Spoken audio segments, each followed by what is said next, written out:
종합제TV 시청자 여러분 안녕하십니까. 2020년 3월 4일입니다. 요사이 박원순 서울시장이 뭔가 조급하게 보입니다. 그러니까 무리를 하고 있습니다. 여러 가지 무리 중에서 기억에 나는 것만 해도 지난달 초에 성동구 보건소를 방문한 문재인 대통령이 메르스 사태 때와는 어떻게 차이가 있습니까? 하니까 극구 문재인 정부가 잘한다. 박근혜 때의 메르스 사태 대처는 아주 형편이 없었다. 그러나 지금은 중앙정부하고 지방정부가 지방자치단체가 소통을 참 잘하고 있다. 이렇게 말하면 어떻게 보면은 자문자답하는 식의 그런 이야기를 대통령과 나누었는데 누가 봐도 좀 방정맞다는 생각이 들었습니다. 방정맞다. 그러다가 결국 이렇게 크게 터지게 되니까 요사이 좀 또 무리를 합니다. 신천지를 겨냥을 해가지고 신천지 교주를 미필적 살인죄로 처벌해야 한다. 그러니까 윤석열 총장이 체포해야 된다. 이런 글을 올리더니 서울시가 드디어 나서가지고 뭐 살인죄, 상해죄 등으로 해가지고 그 교주 등 한 지도부 인사 12명을 고발을 했습니다. 과연 이게 미필적 살인죄에 들어가느냐, 미필적 고의에 의한 살인죄는 정말 그게 적용되는 경우가 드뭅니다. 미필적 고의에 의한 살인은 무슨 행동을 하면은 반드시 살인이 일어난다. 사람이 죽게 될 것이라는 것을 알고도 그런 행동을 하거나 그런 행동을 하지 않는 것을 말하는 것인데, 예컨대 이런 경우입니다. 요구르트 안에 독약을 넣어가지고 냉장고 안에 둡니다. 그러면 이 사람이 누구를 죽이려고 뭐 의도한 건 아니지만은 어쨌든 누가 꺼내 먹고 죽어요. 그럴 경우에는 이게 미필적 고의에 의한 살인죄가 적용되는데, 아무리 그렇지만은 이 신천지 교주가 그렇게 한 건 아니잖아요. 신천지도 지금 일단은 전염병 피해 집단 아닙니까? 피해자.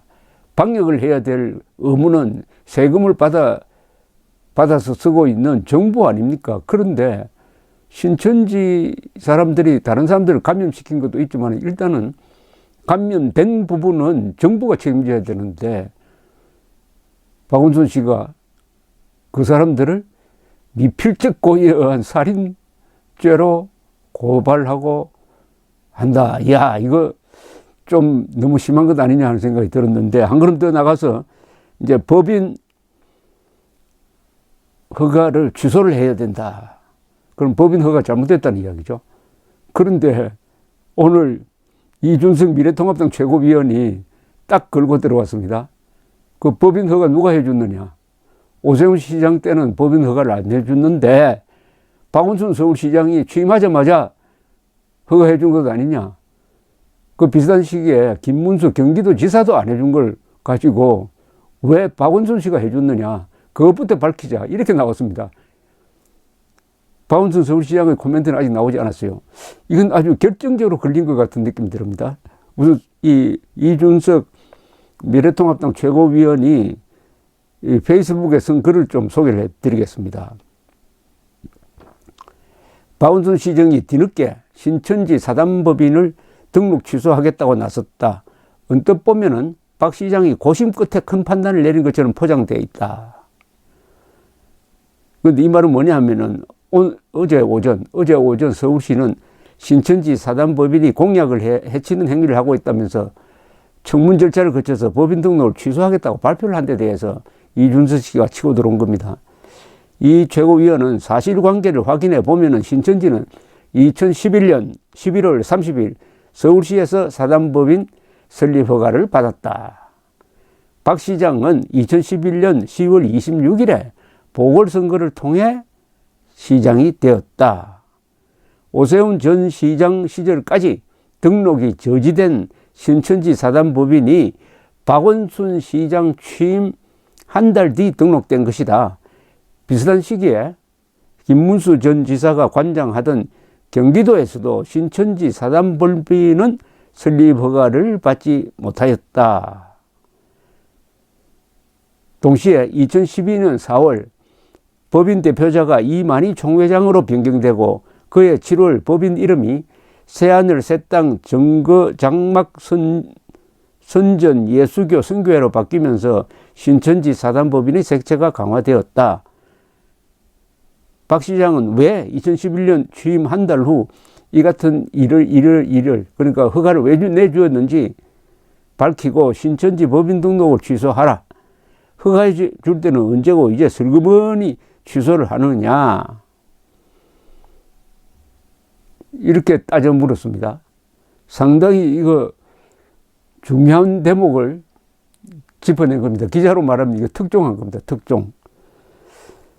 그러니까 오세훈 시장이 등록하지 않는 것을 박원순 시장이 취임하자마자 사단법인 허가를 내주었다. 여기에 무슨 뭐가 있는 것 아니냐 하는 취지의 질문입니다.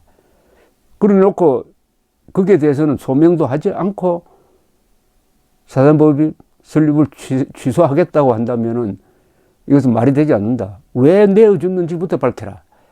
이것은 박원순 서울시장이 밝혀야 될 것 같습니다. 밝혀야 될 것 같아요.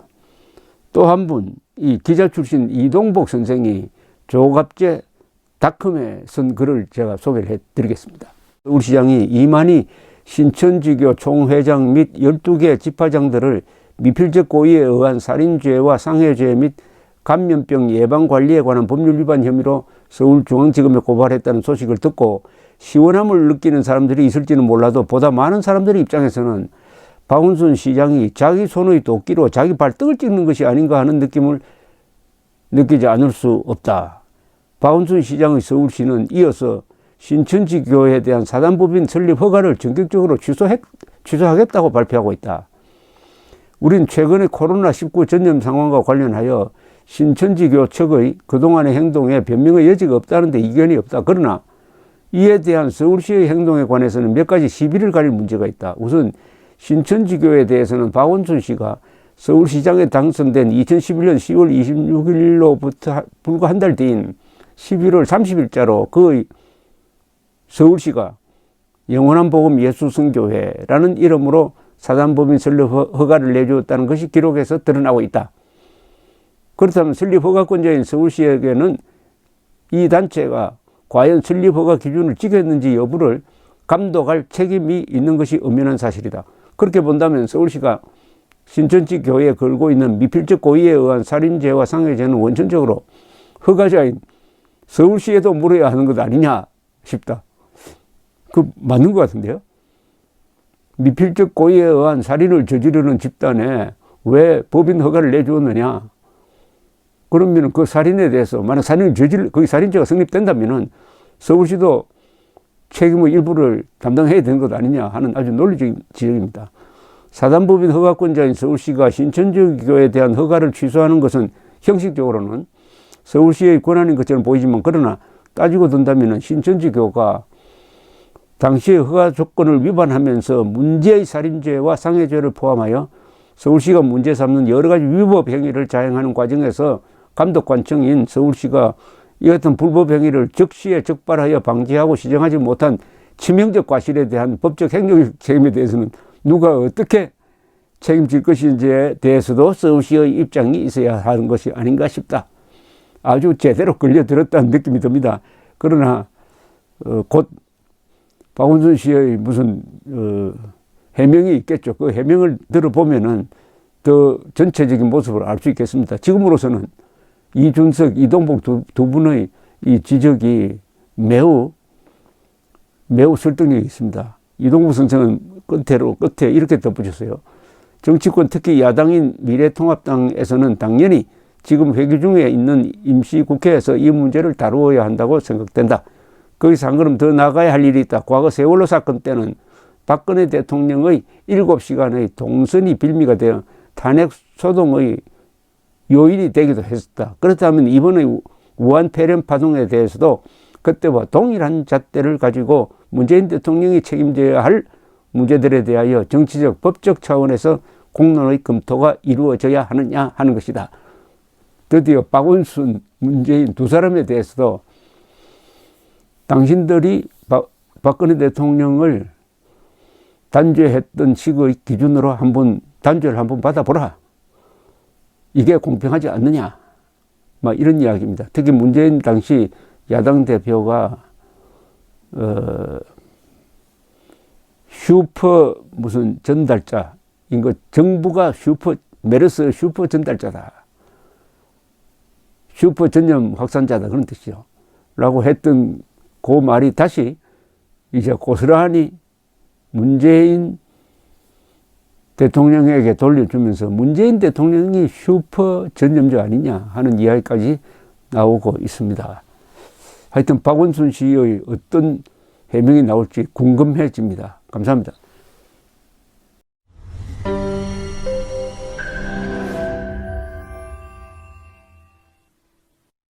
조갑제 TV 시청자 여러분 안녕하십니까? 2020년 새해를 맞아서 조갑제 TV가 새로운 시도를 하겠습니다.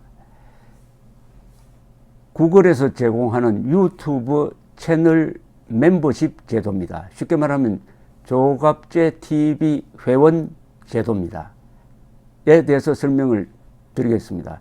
벌써 조갑제 TV 구독자가 35만 명을 넘어섰습니다. 아이슬란드 인구와 같게 되었으니까 앞으로 이 커뮤니티를 활성화하고 상방향 소통을 강화하기 위한 제도입니다. 구독 버튼 옆에 있는 가입 버튼을 눌러주시기 바랍니다. 이 채널 멤버십 제도는 유료입니다. 유료인데 등급을 세 등급으로 나누어서 특혜를 드리는데 구별이 있습니다. 조갑제 TV 첫째 친구, 월 12,000원 내시는 분들을 친구라고 부르기로 했습니다. 이분들에게는 회원 전용 동영상을 제공을 합니다. 별명을 조갑제가 답한다라고 했습니다. 논란이 되는 사실 등에 대해서 저에게 질문을 해주시면은 제가 성실하게 답을 하는 동영상입니다. 그 다음 등급이 동지입니다. 동지는 월 3만 원 내시는 분입니다. 동영상을 선공개하는 혜택을 추가하기로 했습니다. 앞에 회원 전용 동영상은 기본적으로 받으시는 것이고 동영상 선공개, 미리 궁금한 동영상을 보실 수 있도록 하겠습니다. 세 번째가 월 6만 원 내시는 분들을 전우라고 이름을 붙였습니다. 이분들에게는 친구, 동지들이 누리는 혜택 플러스 이 전후에 가입하신 분들의 성함을 물론 필명이겠죠. 언급을 하고 조갑제의 교양 강좌 동영상을 보실 수 있도록 하겠습니다. 단연간의 취재 경험을 토대로 한국 현대사의 비화라든지 세계사 산책, 여행 가이드 등 깊이 있는 정보를 제공하도록 하겠습니다. 그리고 친구, 동지, 전후 분들에게는 배지가 제공됩니다. 여러분들의 성함 옆에 붙어서 색깔이 바뀝니다. 한 달, 두 달, 6달 이런 식으로 회비를 내는 기간에 따라서 색깔이 바뀌는 디지털 배지를 제공해 드립니다. 여기 회원에 가입하지 않는 분들에게는 불이익이 없습니다. 지금처럼 무료로 동영상을 시청할 수 있습니다. 여기 동영상 가입 절차는 별도의 공지를 참고해 주시기 바랍니다. 감사합니다. 구독 버튼 옆에 있는 가입 버튼을 눌러 주시기 바랍니다.